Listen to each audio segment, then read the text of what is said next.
Like now that I'm doing more jujitsu, a lot of times in the past, like a lot of the grappling, I enjoyed it, but now I'm starting to see a little bit of the fine detail.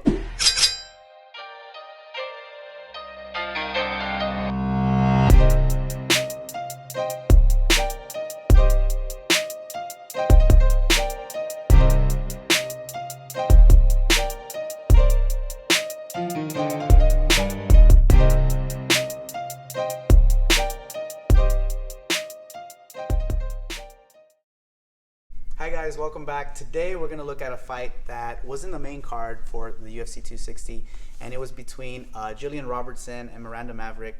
Great fight.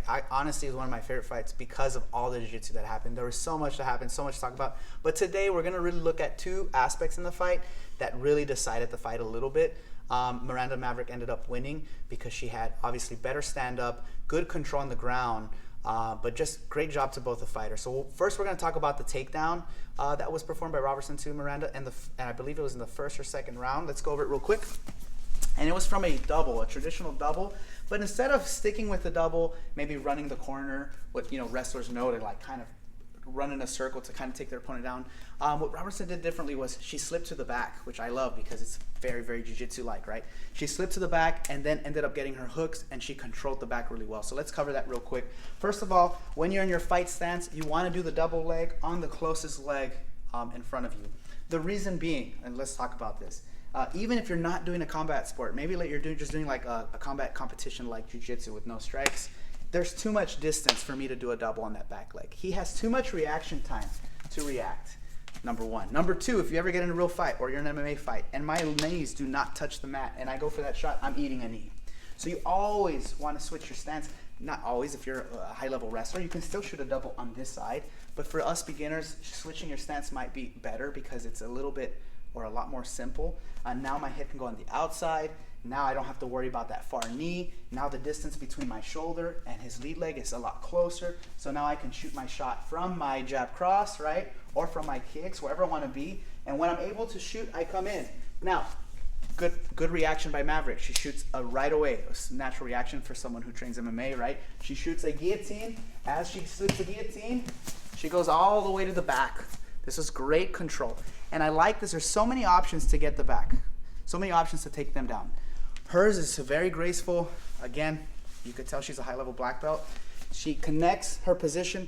She creates her hooks and lands right behind the hamstrings to just get the back. All right, from here, guys, she starts climbing all the way with double unders. Now, she can start working her way to the back, which eventually she does, right? But a lot of things that she did well was always trying to control that far side arm, staying double unders, never really risking. One thing she did that she could have probably done better, and this is probably, in my opinion, because of the jiu-jitsu community, the jiu-jitsu culture, we're very nice. We don't like to neck crank. At one point, she had a rear naked choke over her face. If you do a lot of studies with like Damian Maia, he'll bring the MMA gloves together and he'll crank to get the neck crank. She didn't. She had an opportunity to. They're illegal in MMA. She didn't go for it.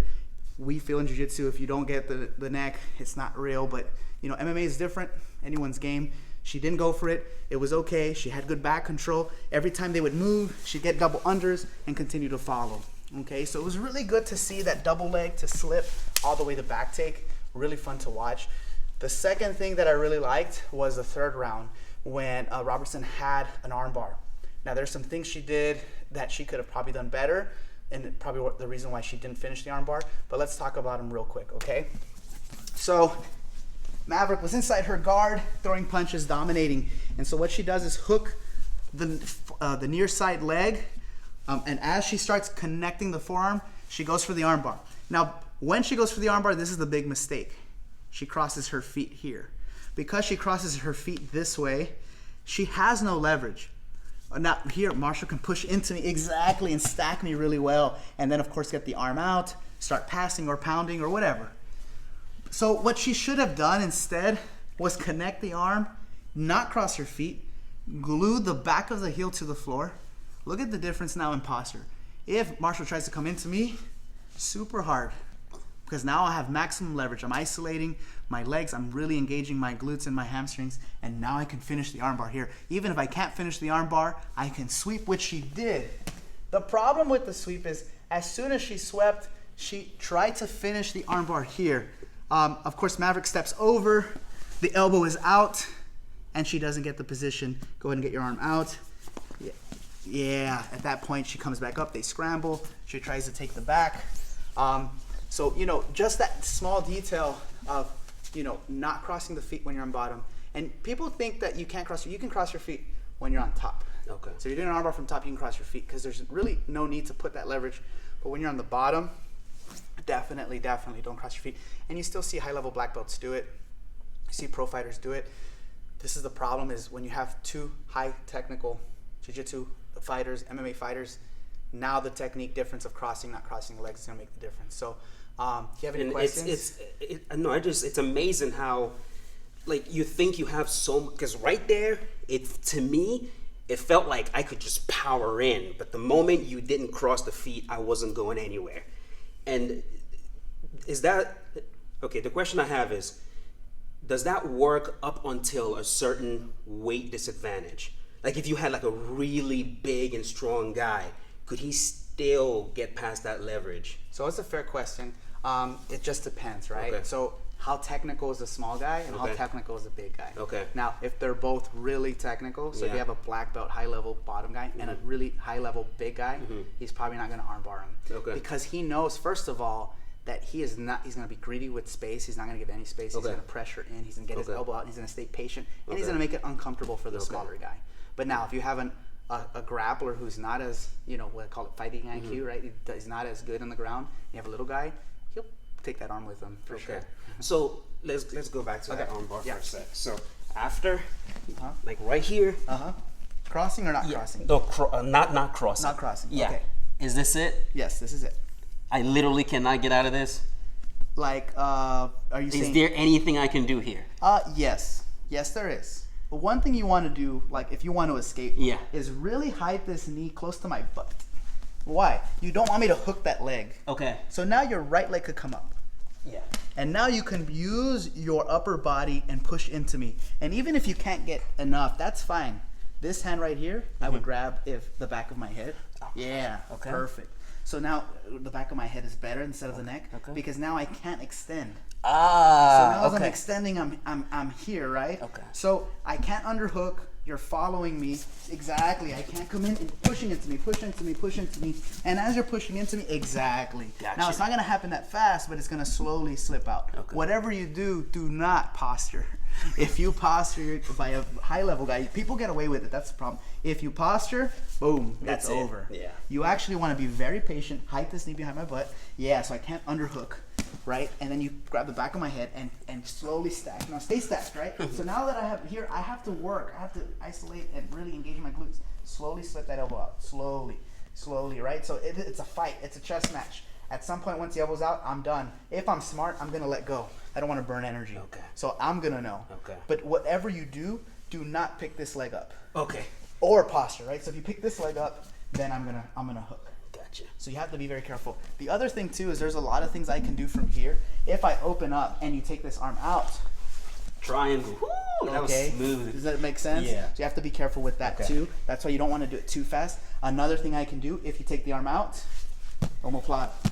Got it. Okay? So it's a chess match. Just who's gonna do what? So you're saying don't try to, not speed. No. Okay. No. I mean, if you can get it out and you know it's out, of course. Okay. But it's not gonna happen usually, right? So you want to slowly grab the back of my neck, hike this knee behind my butt. Use your right leg to push into me. Yeah. So you're pushing into me more. Push. Stack me. There. Now the elbow's out. Now I open up. Now we play our jiu-jitsu. Okay. It's just a smarter game, and it's what you asked what a big guy would do to a small guy. Well, if he's a high level jiu-jitsu, he's gonna be very patient. Okay. This other hand, I didn't talk about it real quick. This other hand, if you don't grab the back of my head, I want you to cup the back of my hamstring. This hamstring. Okay. Back of it, like so. okay. So now look at the space. Even if I engage it, you can push back on it. Right. So kind of frame and push back on it. Yeah, see? Okay. So now there's space. Okay. Now it's open. Did you have any other questions? No, that's it. The other thing I want to say is the other reason she didn't finish is because she did this. She came this way, and then Miranda Maverick was able to come up, right? So what she should have done was follow, belly down, and and keep going. And if she can finish belly down this way, or come back, as you come up, come up, come up, right? And as you step over, I now follow you here, and I try to re-dig or come back. If I know it's very risky and you're an explosive person, I'm actually gonna give up the armbar, but I don't let them know. I open up my leg, right? And I sweep. And as I sweep, I come up to a loose S mount, what we call like a technical mount, and now I can punch. Oh, okay. Now you can force me to half guard. Now I'm here. Those are two of the things she could have done differently to kind of either finish the armbar or just let go sweep and let go early so she can create space to come up and fight. Okay. Regardless of what happened, it was an awesome fight. Yeah. I really enjoyed the fight. Hope you guys can look at that fight, look at the breakdown, and just enjoy two awesome women fighting and showing some great jiu-jitsu. Yeah, like now that I'm doing more jiu-jitsu, a lot of times in the past, like a lot of the grappling, I enjoyed it, but now I'm starting to see a little bit of the fine detail. And like you said, a lot of those details show up more in the women's fight. So a lot of times they're not very technical on the feet, they're a little bit sloppy, but on the ground, especially if they're high level, that's when you start to see a lot of those techniques. So really appreciate that. I think an evolution of martial arts is happening. I think the women, because they're starting to really start to fight now, you're starting to see them come out of their shell with jiu-jitsu, wrestling, striking.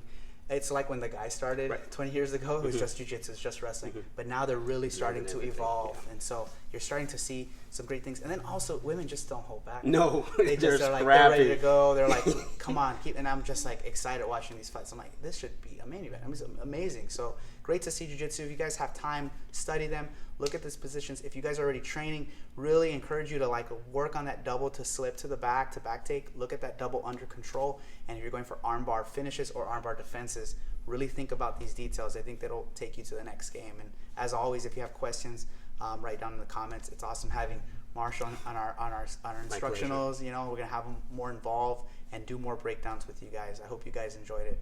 All right, thank you. Thanks for watching.